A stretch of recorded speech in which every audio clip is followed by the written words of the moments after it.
Hey folks, Doc here. I thought we'd do a more legitimate kind of a beer judging, beer review. This is Baltic Thunder. It's a porter from Victory. Now I'm assuming that it is a Baltic porter. And yep, Baltic porter style. Admirably exhibiting the enticing toffee roast of the, yeah, whatever. Okay, we'll be the judge of that, by golly. Victory is, in my opinion, a really good brewery.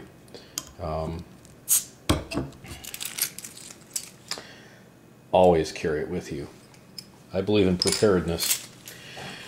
Now, I don't drink very much anymore.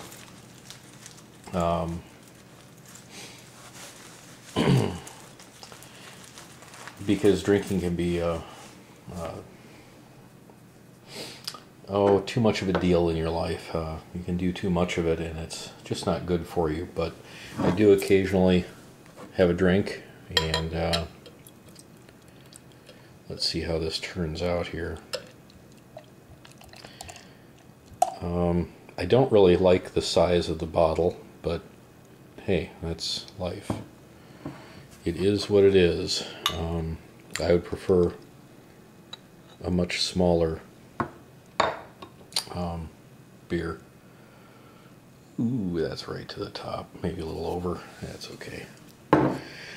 So, hey, that looks nice. Good head. The glass might not have been clean. I see the bubbles kind of popping away from the glass, so I'm assuming a little bit of detergent was left on there. It should have been rinsed a few more times, because that head is pulling away from the rim of the glass very quickly. So there's probably some oil or detergent there. Now, we need to look at the color and the clarity of this. Let's get our wonderful little mag light out, and let's see. I don't know how that's going to show up on for you guys. But now to me,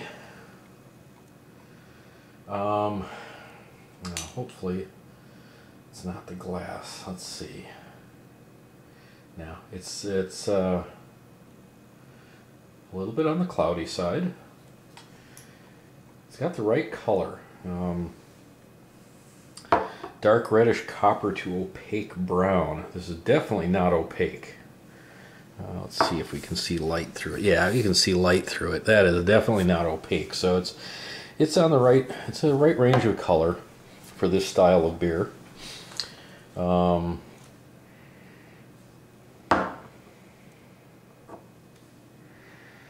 The aroma definitely has a malty, sweet character to it.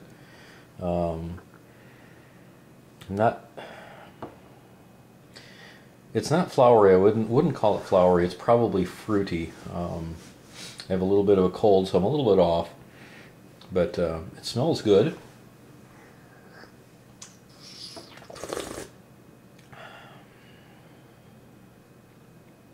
It's got a little bit of that roastiness that a porter should have. It's not very sweet, fairly sweet.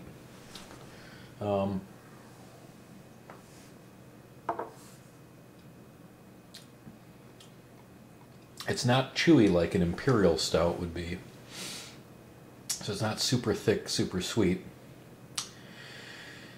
It is very smooth. The bubbles are a little bit large for the style. When you look, the mouthfeel, the effervescence in there, it's a little bit too effervescent for the style, I would say. But they may be disputing me on that. Mouthfeel generally quite full-bodied and smooth with a well-aged alcohol warmth. Yeah, that's true. That's a fairly higher alcohol level.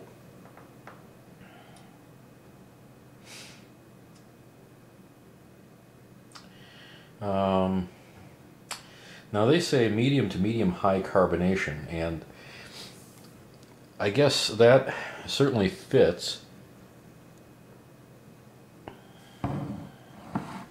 But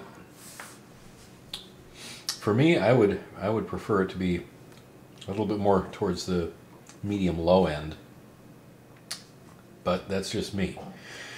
I'm not the expert here. They are. It's definitely not heavy on the tongue because of the carbonation level. I would have to agree with that. It definitely has the maltiness of an English brown porter. It's a more restrained roast, so it's got the roasty notes. I hesitate to call it chocolate because it's really not chocolatey. It's sort of there. It's on the edge of having a chocolate flavor. Not quite there. It's a pleasant beer. I like this porter. It's very good. I would prefer it to come in smaller containers because this is quite a lot of beer for one session. And since it's a heavier beer, definitely wouldn't be drinking 2 of those or trying a different kind of beer. One of the things I would say, flavor-wise, I'm detecting quite a lot of licorice, molasses, kind of a toffee caramel, and that fits with the style of this particular porter. It's not very bitter at all. It's very smooth. The hoppiness is it's there, but it's not really. It certainly isn't a hoppy beer, and it shouldn't be. They describe this as maybe described as an imperial porter, but I would definitely not describe it as an imperial porter. If you've ever had, oh, what is that brewery in England that does the imperial stout? That's a different thing, though. The imperial stout's much heavier, and not. It's kind of like a super porter. But there's apparently an imperial porter. I've never had an imperial porter. I've had imperial stout. Anyway, this is a beer that's derived from the English porter, but it comes from the Baltic Sea region. So probably influenced by Russian imperial stouts. And interestingly, this uses a lager yeast, which surprises me. And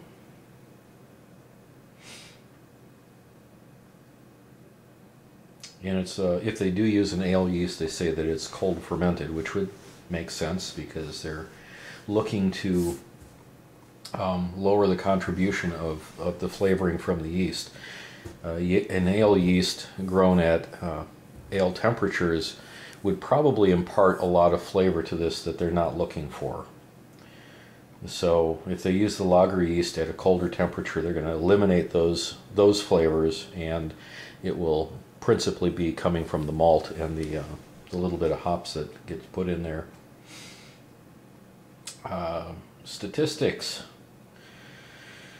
The OG, which is the original gravity, is 1.06 to 1.09. The final gravity 1.016 to 1.024. There's quite a bit of attenuation there. International bittering units 20 to 40, so it's pretty low in bitterness. And stink, I can't remember what these other 2 values are, but I'll just rattle them off. Can't remember what they mean. SRM 17 to 30 and ABV of 5.5 to 9.5%. I'm assuming that's an alcohol content. Alcohol by volume. Yeah, that's got to be it. Never seen it written as ABV before. I guess I haven't been doing this for many years, so. So, does Victory Baltic Thunder match the profile of a Baltic porter? I would have to say it matches it perfectly. It falls, everything in here falls within the range of what a Baltic porter would be, and better than that. And this is where I think you really have to take beer judging with a grain of salt. Yeah, it may match a style, but you know, what if it's within those parameters and it's kind of sucks? to put it bluntly. And that's where this shines. This is not bad beer. In fact, it is, I would say, stellar. I just wish it was a smaller amount, because you can't really recork it once you open it. Beer doesn't do that too well. Gosh, I think I've had the beer out of the frame for the last 10 minutes. Well, cutting this off right now. Stay tuned for another ale review. I'm going to be doing a form of a Belgian ale in a day or two, or maybe next week. I don't like to drink too much beer because it just isn't good for me. Have a good day, folks, and enjoy your life.